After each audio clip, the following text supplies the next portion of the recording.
मराठी वाद पाहायला मिळालाय। या घडामोडीवरती आपलं लक्ष असेल, मात्र खासदार संजय राऊत बोलतात, आपण थेट जाऊयात।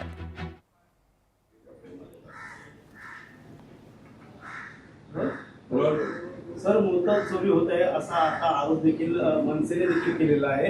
एकीकडे राज ठाकरेंनी सांगितलं की जर तपास केला की 10-12 वर्षाचा सगळा खेळ उघडा होईल, मात्र आज रोखठोकमध्ये देखील तुम्ही निशाणा साधताय मोदी आणि अमित शहावरती। काय वाटतंय, जरा का निपटारा होईल काय म्हणतो तुम्ही? 100% होईल। मला असं वाटतं की विधानसभा निवडणुकीनंतर जे निकाल लागले तेव्हाही मनसे प्रमुख राज ठाकरे यांनी हा विषय समोर आणला की मतं गेली कुठे, मतं गेली कुठे हा तेव्हाही त्यांनी प्रश्न विचारला, आम्ही विचारला, काँग्रेसने विचारला, महाराष्ट्रात राष्ट्रवादी काँग्रेसने विचारला। इतकंच काय, संविधानाचे निर्माते डॉक्टर बाबासाहेब आंबेडकर त्यांचे नातू ॲडव्होकेट प्रकाश आंबेडकर यांनी सुद्धा हा प्रश्न विचारला, ते कोर्टात गेले। जेव्हा एखाद्या राज्यातले सर्व पक्ष एकत्र येऊन हा प्रश्न विचारतात तेव्हा त्या प्रश्नाचं गांभीर्य समजून घेतलं पाहिजे। मतं गेली कुठे महाराष्ट्रातली हा प्रश्न आजही कायम आहे। 8 महिन्यानंतर भले देवेंद्र फडणवीस किंवा त्यांच्याबरोबरच्या त्यांच्या टोळीतले लोक जनतेने आम्हाला कौल दिला वगैरे सांगत असले तर ते खोटं बोलत आहेत। जनतेनं ह्यांना कौल दिला नाही आणि मतं चोरली।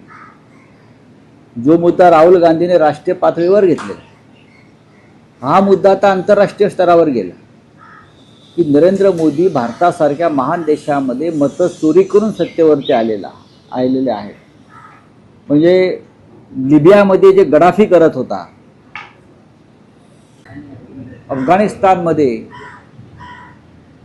आणि रशियात पुतीन ज्या पद्धतीनं निवडणुका जिंकत आले, पाकिस्तानमधले लष्करशहा ज्या प्रकारे निवडणुका जिंकतात, त्याच पद्धतीनं नरेंद्र मोदी आणि अमित शहा यांनी या देशामध्ये निवडणुका जिंकल्या।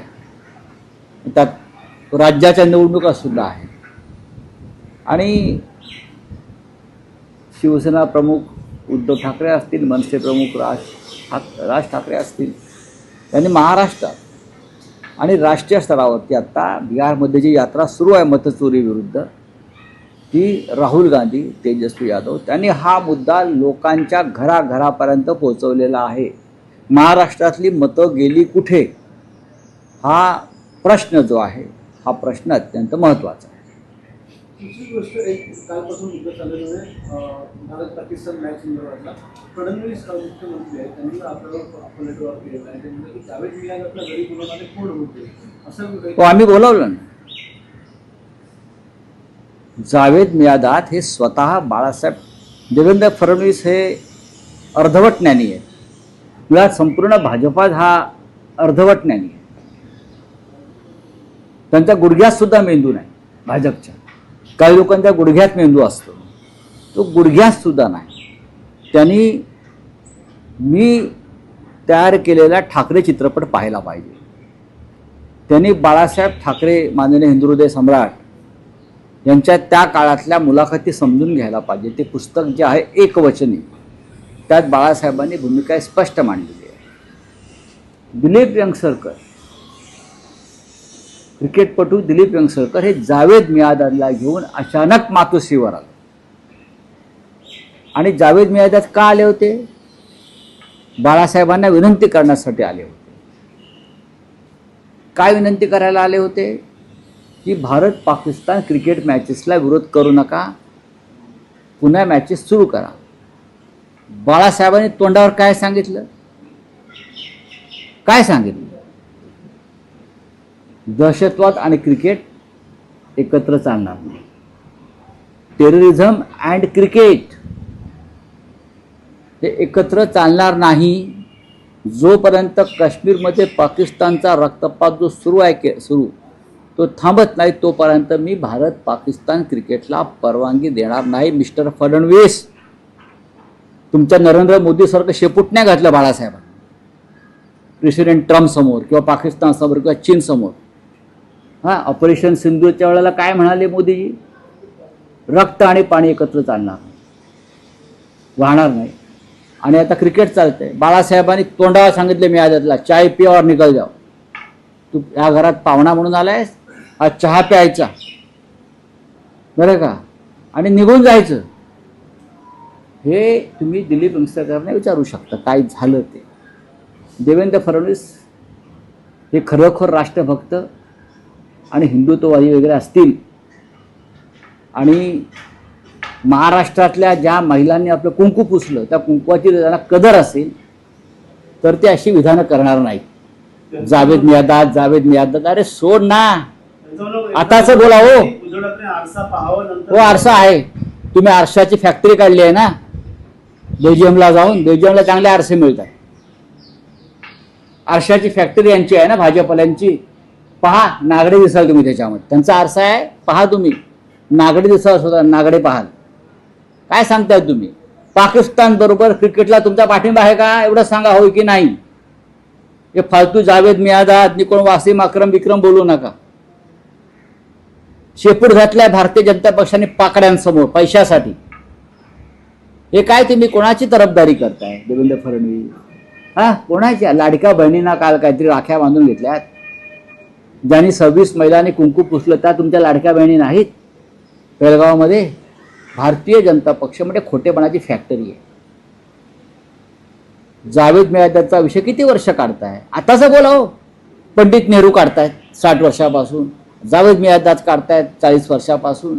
स्वतःच बोला. स्वतः तुम्ही उघडे नागडे पडलेले आहेत ते पहा. बोगस महिलांचा सुळसुळाट झालेला आहे आणि त्याच्यामध्ये सर्वाधिक बोगस ज्या महिला लाडक्या बहिणीच्या होत्या त्या सगळ्या दोन्ही उपमुख्यमंत्री आणि काही ज्येष्ठ मंत्र्यांच्या मतदारसंघात नक्कीच आहे.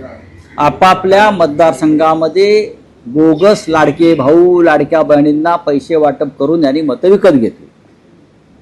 त्याला हा सुद्धा गुन्हा मतचोरीमध्येच जातो. हा जो गुन्हा आहे लाडक्या बहिणींना बोगस, लाडक्या भावांना लाडक्या आजोबांना बहिणींचे पैसे देऊन जे मते विकत घेतले, हा गुन्हा सुद्धा मतचोरीमध्येच मोडला जातो. मिस्टर फडणवीस, मिस्टर मिंदे आणि मिस्टर अजित पवार. ठीक आहे चलिए. स्थानिक स्वराज्याच्या निवडणुका आहेत. सरकारला सवाल केलाय, कोणी? सुप्रिया सुळेंनी सरकारला सवाल केलाय की मी माझ्या पैशाने मटण खाते, माझ्या पांडुरंगाला मटण चालतं. मग ठीक आहे. मग असं त्यांना त्यांच्यावर आक्षेप कोणी घेतला मटण खाण्याचा. आधी टीका केली होती त्यांच्यावर. करू द्या ना. टीका करायला काय. यांना टीका करण्याशिवाय येतं काय. या महाराष्ट्रामध्ये मटण खायला बंदी आहे का. हा तर महाराष्ट्राचा मराठा धर्म जो आहे तो नष्ट केलाय का कोणी. तसं असेल तर सांगा. कोणी काय खावं हे तुम्ही ठरवू शकत नाही. खावं ना. सुप्रिया सुळेंना वारकरी संप्रदाय उत्तर देत नाही असं फडणवीस म्हणतात. बरं फडणवीसांना सांगा तुम्ही चोरून काय खाता ते मला माहिती आहे. फडणवीस का शाकाहारी आहेत का आम्हाला माहित नाही. फडणवीस काय खातात. कशाला खाण्यापिण्यावर जात आहे. खाण्यावर जा. स्वतः काय खाताय. मटन चिकन का महाग झाले आहे मार्केटला.